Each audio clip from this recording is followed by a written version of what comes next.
Hello, welcome back students. आपका स्वागत है मेरा यूट्यूब चैनल पे।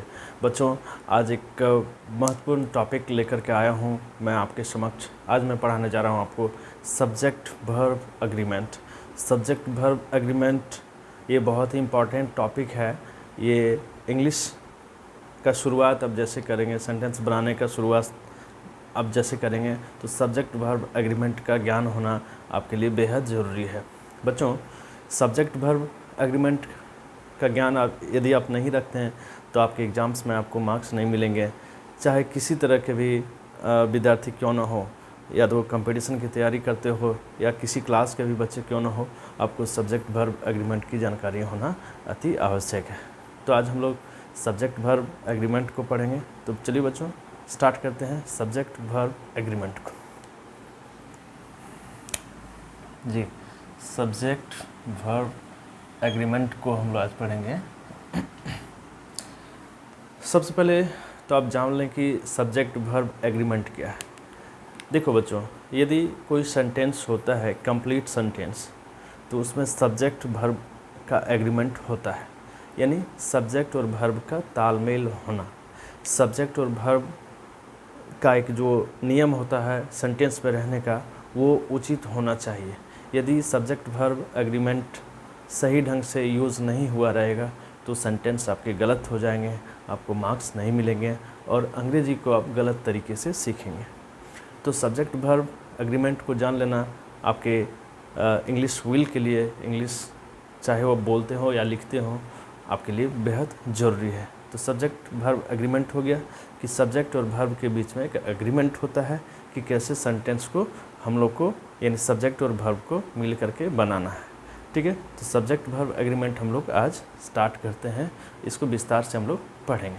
चलिए, पॉइंट 1 को आज हम लोग डील करेंगे। तो पॉइंट 1 को हम लोग डील करने के लिए सबसे पहले हम लोग पढ़ेंगे, देखो सब्जेक्ट वर्ब एग्रीमेंट के लिए सबसे पहले आप जानकारी रखो, यदि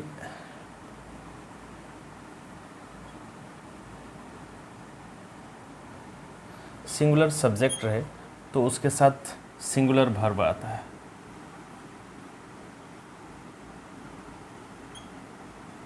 ठीक है, इसी में आपको दूसरी बात जानना हो, यदि प्लूरल सब्जेक्ट हो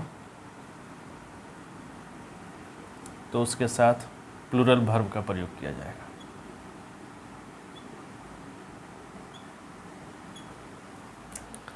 सिंगुलर सब्जेक्ट हो तो उसके साथ सिंगुलर वर्ब का प्रयोग करेंगे, और प्लूरल सब्जेक्ट हो तो उसके साथ प्लूरल वर्ब का प्रयोग करेंगे। तो सिंगुलर सब्जेक्ट और सिंगुलर वर्ब क्या होते हैं, इसको भी हम लोग सेंटेंस के माध्यम से विस्तार पूर्वक समझेंगे, सीखेंगे। ठीक है, और प्लूरल सब्जेक्ट और प्लूरल वर्ब क्या होते हैं, इसको भी हम लोग विस्तार से सीखेंगे सेंटेंस को बना करके। बच्चों, आपको ध्यान देना होगा, सब्जेक्ट जो होते हैं, किसी भी सेंटेंस के जो सब्जेक्ट होते हैं, यदि उसकी संख्या 1 हो, यानी सब्जेक्ट जो बन रहा है वो किसी एक का बोध कराता हो, तो वो सिंगुलर सब्जेक्ट हो जाता है। ठीक है, जैसे राम खेलता है, इसमें राम जो है किसी एक व्यक्ति या लड़का का बोध करा रहा है, तो वो सब्जेक्ट सिंगुलर हो गया, यानी वो सिंगुलर सब्जेक्ट हो गया। चूँकि जो सब्जेक्ट है वो किसी एक का बोध कराता है, इसलिए सब्जेक्ट सिंगुलर हो गया। अब उसके साथ वर्ब लगाने के लिए, यानी सिंगुलर वर्ब लगाने के लिए वर्ब में आपको एस या ईएस का प्रयोग करना होगा। ठीक है, सिंगुलर यानी वर्ब को सिंगुलर बनाने के लिए आपको एस या ईएस का प्रयोग करना होगा, जिसको कि हम लोग वर्ब का 5वां रूप के बारे में भी जानते हैं, यानी V5 को जानते हैं कि वर्ब में एस या ईएस लगता है। तो जब वर्ब में एस या ईएस लग जाता है तो ये सिंगुलर हो जाता है, यानी ये सिंगुलर वर्ब हो जाता है। तो प्लूरल वर्ब क्या है, आपके जहन में ये भी सवाल होगा। तो प्लूरल वर्ब क्या होगा, अब देखना, यानी V1 जो है वो प्लूरल वर्ब है। आपको यही याद रखना है कि V1 जो है वो प्लूरल वर्ब है और V5 जो है वो सिंगुलर वर्ब है। जैसे कोई लिखते हैं एक वर्ब प्ले, ये प्लूरल वर्ब है, अब यहाँ एस ई एस लग जाता है तो ये हो जाता है प्लेस, तो ये सिंगुलर वर्ब है। तो ठीक है, आपको ध्यान रखना है कि जो प्लूरल वर्ब होते हैं वो वर्ब का पहला रूप होता है, और जो सिंगुलर वर्ब होते हैं वो वर्ब का पांचवा रूप होता है। ठीक है, तो सिंगुलर सब्जेक्ट आप समझ गए कि सिंगुलर सब्जेक्ट जो हो गया किसी एक का बोध कराना, वो सिंगुलर सब्जेक्ट हो गया। सिंगुलर वर्ब हो गया कि किसी भी वर्ब में एस या ईएस लगता है तो वो सिंगुलर वर्ब हो जाता है। ठीक है, अब समझ लो प्लूरल सब्जेक्ट। प्लूरल सब्जेक्ट जो होता है वैसा सब्जेक्ट जिसका बोध एक से अधिक हो, जैसे राम और श्याम खेलते हैं, तो सब्जेक्ट हो गया राम और श्याम। तो यहाँ किसी एक का तो बोध नहीं हो रहा है, दो का बोध हो रहा है, राम और श्याम। ठीक है, जब दो या दो से अधिक का बोध हो तो वो सब्जेक्ट प्लूरल हो जाता है। ठीक है, और प्लूरल के साथ आपको प्लूरल वर्ब का प्रयोग करना होता है। प्लूरल वर्ब को मैंने आपको बताया कि वर्ब का पहला रूप जो होता है वो प्लूरल होता है। वर्ब का पहला रूप जो होता है वो प्लूरल वर्ब होता है, और वर्ब का पांचवा रूप जो होता है वो सिंगुलर वर्ब होता है। ठीक है, तो अब हम लोग दोनों पॉइंट पे सेंटेंस को बनाएंगे, और सेंटेंस के माध्यम से आपको सिखाऊंगा कि कैसे सिंगुलर सब्जेक्ट के साथ सिंगुलर वर्ब और प्लूरल सब्जेक्ट के साथ प्लूरल वर्ब का प्रयोग होता है। बच्चों, यदि आप चैनल पर नए हैं तो चैनल को ज़रूर से ज़रूर सब्सक्राइब करना, और वीडियो को एंड तक देखना। अपने दोस्तों को वीडियो को ज़रूर शेयर करना, और उन्हें भी अपने ज्ञान की जानकारी देना जो आप सीख रहे हो यहाँ चैनल पे। ठीक है, तो हम लोग सेंटेंस बना करके अब सीखेंगे कि सिंगुलर सब्जेक्ट और सिंगुलर वर्ब, प्लूरल सब्जेक्ट और प्लूरल। मैंने चारों पॉइंट आपको बता दिए, सिंगुलर सब्जेक्ट क्या होते हैं, और सिंगुलर वर्ब क्या होते हैं, प्लूरल सब्जेक्ट क्या होते हैं, और प्लूरल वर्ब क्या होते हैं। चलिए, तो अब सेंटेंस बना करके हम लोग सीखते हैं। पहले हम लोग singular subject plus singular verb, यानी सिंगुलर सब्जेक्ट के साथ सिंगुलर वर्ब का प्रयोग कैसे होता है इसको देखेंगे।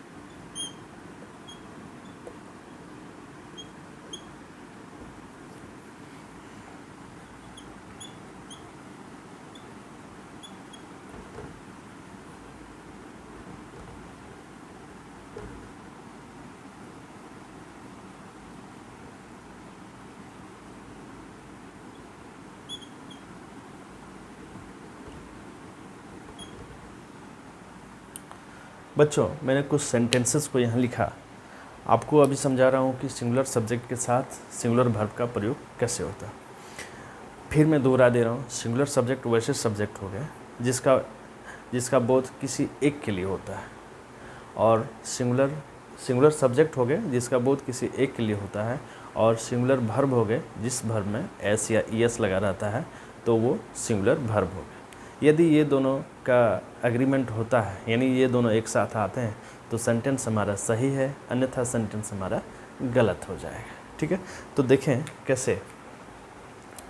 यहाँ पे देखो, राम किसी एक व्यक्ति का नाम है या किसी एक लड़का का नाम है, इसके साथ यानी ये जो सब्जेक्ट है ये सिंगुलर हो गया। ठीक है, अब इसके साथ वर्ब आया, देखो इस वर्ब में एस या ईएस लगा, यानी एस लगा है तो ये वर्ब भी सिंगुलर है। इसका मतलब क्या है कि सब्जेक्ट और वर्ब में एग्रीमेंट है, सब्जेक्ट और वर्ब में एग्रीमेंट है, इसलिए यह सेंटेंस सही है। ठीक है, दूसरा है सीता डांसेस। सीता भी किसी एक लड़की का नाम है या किसी एक औरत का नाम है। अब इसके साथ यानी ये सीता किसी एक लड़की का नाम है, यानी ये जो है सब्जेक्ट ये सिंगुलर है, और जब सब्जेक्ट सिंगुलर होता है तो इसका साथ वर्ब भी सिंगुलर होगा, और सिंगुलर वर्ब के लिए उस वर्ब में एस या ईएस का प्रयोग करना उचित होगा। अब देखना, डांस में ईएस लग गया तो ये डांसेस हो गया। ठीक है, एस लग गया तो ये डांसेस हो गया। तो यानी यहाँ भी सब्जेक्ट सिंगुलर है और वर्ब भी सिंगुलर है, यानी सब्जेक्ट और वर्ब में एग्रीमेंट है, इसलिए यह सेंटेंस सही है। नंबर 3 देखते हैं, ही गोज़ टू स्कूल।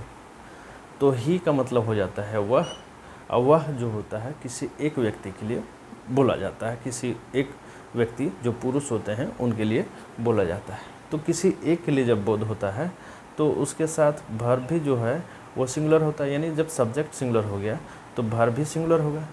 इसलिए गो के साथ लग गया ईएस गोज़, यानी V5 फॉर्म लग गया, तो ये भी सिंगुलर हो गया। यहाँ भी सब्जेक्ट और वर्ब में तालमेल है, समझौता है, इसलिए यह सेंटेंस सही है। ठीक है बच्चों, अब आगे हम लोग देखते हैं सी प्लेज क्रिकेट। सी का बोध किसी एक लड़की या औरत के लिए होता है। तो जब एक लड़की या औरत के लिए सी का प्रयोग हो रहा है तो यानी सी क्या है, ये सिंगुलर है, और इसके साथ वर्ब भी आएगा सिंगुलर, यानी वर्ब में एस ई एस का प्रयोग होगा, और ये हुआ है, देखना प्ले में एस का प्रयोग हुआ है, यानी ये V5 है और ये सिंगुलर है। V5 जो होते हैं वो वर्ब का सिंगुलर फॉर्म होते हैं। तो यहाँ भी सब्जेक्ट और वर्ब में एग्रीमेंट है, इसलिए यह सेंटेंस भी सही है। ठीक है, अब आपको थोड़ा सा कन्फ्यूज़न में लाते हैं बच्चों। राधा, सिंग अ सॉन्ग। ठीक है, अब देखना, राधा जो है किसी एक लड़की का नाम है या किसी एक औरत का नाम है राधा। तो जब एक औरत का नाम राधा है तो ये सब्जेक्ट सिंगुलर हो गया, तो इसके साथ वर्ब भी सिंगुलर आना चाहिए। वर्ब सिंगुलर आने का मतलब है कि वर्ब में एस ई एस का प्रयोग होना चाहिए, यानी वर्ब का पांचवा रूप होना चाहिए। तो यह है, देखना है, यह वर्ब का पांचवा रूप है, यहाँ एस ई एस का प्रयोग हुआ है, तो यहाँ सब्जेक्ट और वर्ब में एग्रीमेंट नहीं है, यानी सब्जेक्ट का रास्ता अलग है और वर्ब का रास्ता अलग है, इसलिए यह सेंटेंस गलत है। ठीक है, तो सेंटेंस सही है, ये निर्भर करता है सब्जेक्ट और वर्ब के एग्रीमेंट पे। ठीक है, तो इस सेंटेंस को सही करने के लिए आपको क्या करना होगा कि सब्जेक्ट जो है ये सिंगुलर है तो वर्ब को भी सिंगुलर बनाना होगा, यानी इसमें एस जोड़ देंगे, तब ये सेंटेंस सही हो जाएगा। क्यों? क्योंकि सिंगुलर सब्जेक्ट के साथ सिंगुलर वर्ब का प्रयोग होता है, और अब इस सेंटेंस में सिंगुलर सब्जेक्ट के साथ सिंगुलर वर्ब का प्रयोग हुआ है, इसलिए सब्जेक्ट और वर्ब में एग्रीमेंट बन गया है, दोनों राजी हो गए, इसलिए यह सेंटेंस सही हो गया। ओके, नेक्स्ट देखते हैं बच्चों। Mohan reads a book. Mohan reads a book. तो मोहन जो है ये किसी एक लड़का का या व्यक्ति का नाम है। जब किसी एक लड़का या व्यक्ति का नाम हो, यानी सब्जेक्ट किसी एक का बोध कराता है, तो वो सिंगुलर सब्जेक्ट हो गया, और उसके साथ जो वर्ब आ गया वो भी सिंगुलर होना चाहिए, यानी वर्ब के साथ एस ई एस का प्रयोग होना चाहिए। अब देखो इसमें एस ई एस का प्रयोग हुआ है, हाँ बिल्कुल हुआ है, यानी रीड्स हुआ है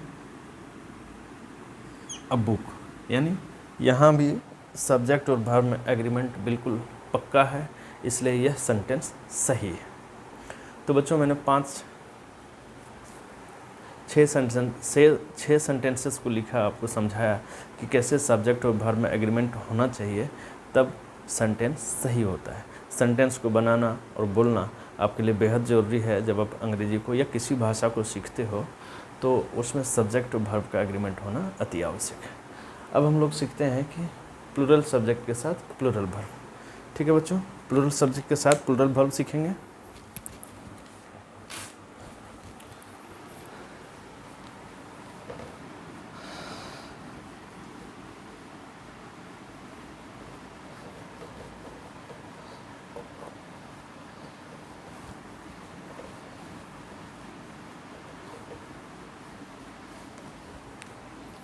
यस, अब हम लोग सीखते हैं प्लूरल सब्जेक्ट के साथ प्लूरल वर्ब का प्रयोग होता है।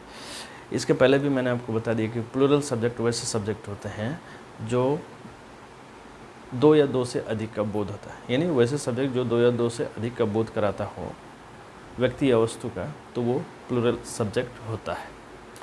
अब प्लूरल वर्ब होते हैं वर्ब का पहला रूप, यानी वर्ब जिस रूप में रहता है वही वर्ब का पहला रूप होता है।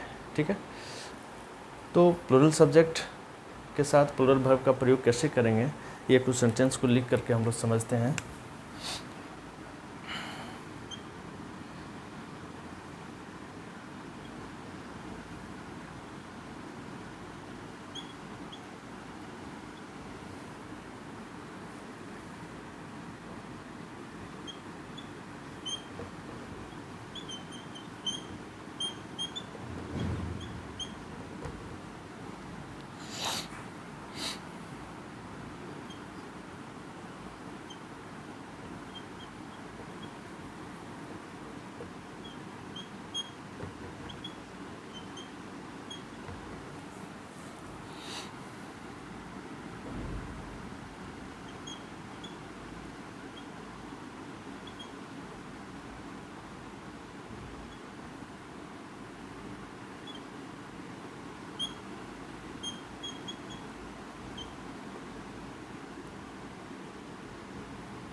So students, you can see here you have 1 2 3 4 5 sentences here to know that the subject, that the agreement between subject and verb is clear or not. Okay तो इसको हम लोग समझने के लिए सबसे पहले हम लोग को सब्जेक्ट का पहचान करना ज़रूरी होगा। अब देखना, सब्जेक्ट हो गए राम एंड राधा, यानी राम एंड राधा जो है वो डांस करते हैं, ठीक है। तो सब्जेक्ट हो गया राम एंड राधा। बच्चों मैंने बताया कि प्लूरल सब्जेक्ट वैसे सब्जेक्ट होते हैं जो 2 से अधिक का बोध कराता है। तो देखना, एक राम है एक राधा है, यानी एक और एक 2 जन है, तो ये सब्जेक्ट हो गया प्लूरल। तो इसके साथ वर्ब जो है वो प्लूरल आना चाहिए, यानी वर्ब का पहला रूप। वर्ब का पहला रूप वैसा रूप होता है जिसमें S, E S, I N G, D, E D, E N इत्यादि कुछ भी लगा नहीं, यानी वर्ब का जो मूल रूप होता है वो वर्ब का पहला रूप होता है। तो डांस जो है ये मूल रूप है, इसमें कुछ लगा नहीं है, इसलिए ये वर्ब का पहला रूप है, यानी ये वर्ब भी जो है वो प्लूरल है, ठीक है। तो प्लूरल सब्जेक्ट के साथ प्लूरल वर्ब का प्रयोग हुआ है, इसलिए यह सेंटेंस सही है। इसका मतलब हो गया कि सब्जेक्ट और वर्ब में अग्रीमेंट है, समझौता है, इसलिए सब्जेक्ट और वर्ब खुश हैं और सेंटेंस को बनाए हैं। आगे हम लोग देखते हैं दे का मतलब होता है वे लोग का मतलब हो गया कि जो लोग हैं वो एक से अधिक है, संख्या तो पता नहीं पर एक से अधिक है। तो एक से अधिक का जब बोध होगा तो वो सब्जेक्ट प्लूरल हो जाएगा। जब सब्जेक्ट प्लूरल होगा तो वर्ब भी प्लूरल होगा, और वर्ब प्लूरल होगा, इसका मतलब कि वर्ब का पहला रूप होना चाहिए। तो प्ले जो है ये वर्ब का पहला रूप है, जिसमें S, E S, I N G, E D, E N इत्यादि कुछ भी नहीं लगा है, तो ये वर्ब का पहला रूप को हम लोग प्लूरल वर्ब कहते हैं। तो यहाँ भी सब्जेक्ट और वर्ब में एग्रीमेंट है, इसलिए यह सेंटेंस सही है। बच्चों सब्जेक्ट वर्ब में एग्रीमेंट, सब्जेक्ट और वर्ब में एग्रीमेंट ये काफ़ी सारे कॉम्पिटिटिव एग्ज़ाम्स में भी पूछे जाते हैं। JSSC जो बड़े संस्था हैं वहाँ पे बहुत सारे एग्ज़ाम्स में पूछे जाते हैं। तो इन चीज़ों को जान लेना, सीख लेना आपके लिए बेहद ज़रूरी होगा। नेक्स्ट देखें, जैसे क्वेश्चन नंबर 1 में आपको बताया था, यहाँ भी 2 नाम है राम एंड गौरी, ये 2 नाम है 1 + 1, ठीक है। तो 2 का बोध जब हो तो वर्ब भी प्लूरल का प्रयोग होना चाहिए, क्योंकि 2 का बोध होगा तो सब्जेक्ट प्लूरल हो जाएगा और वर्ब भी प्लूरल, यानी वर्ब का पहला रूप का प्रयोग होना चाहिए। यहाँ पे हुआ है, इसलिए सब्जेक्ट और वर्ब में एग्रीमेंट है, इसलिए यह सेंटेंस सही है। घर में तालमेल होना घर को चलाने के लिए बेहद आवश्यक और ज़रूरी होता है। तो ये पूरा सेंटेंस एक घर हो गया जिसमें वर्ब है और सब्जेक्ट है और वर्ब है, दोनों के बीच में तालमेल नहीं होगा तो ये सेंटेंस रूपी घर चलेगा नहीं। तो बच्चों इन बातों को जान लेना, सीख लेना आपके लिए ज़रूरी है। आगे बढ़ते हैं, देखते हैं वी रीड अ बुक, ठीक है।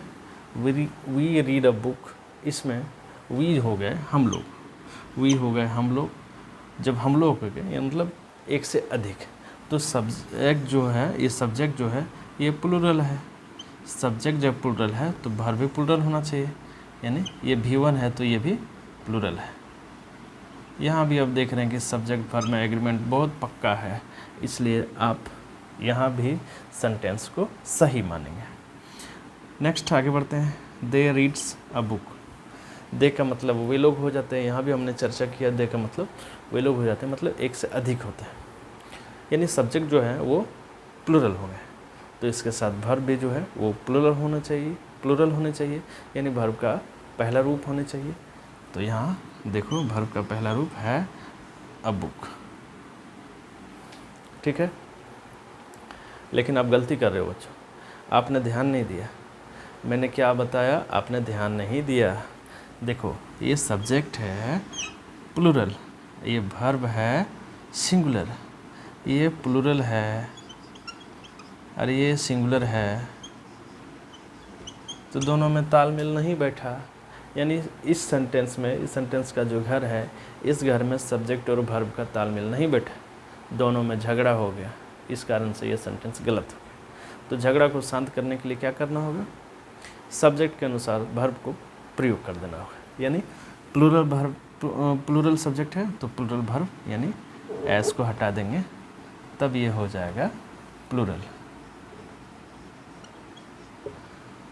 तब इस सेंटेंस को आप सही मानेंगे और इस सेंटेंस का घर जो है वो सही ढंग से चलेगा।